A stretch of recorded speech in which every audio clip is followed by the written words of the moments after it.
How to write a welcome post to your Facebook page. Hi everyone, this is Max. I hope you are doing well, so let's start without wasting time. First of all, open up your Facebook application.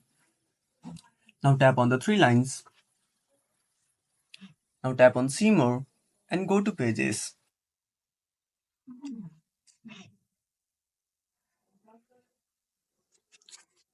Now click on your page.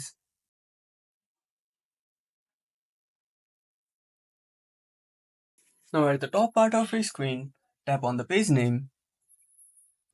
Now switch to your page account. Now click on What's on your mind. Now tap on it. Now write your welcome text.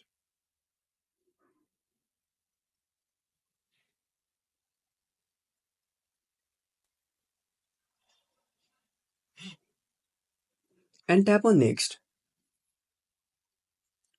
Now click on Post. So that's it. If you found this video helpful, smash that like button and subscribe our channel for more awesome content. Have a burning question or want to suggest a topic? Drop down a comment below. This is Max signing off until next time.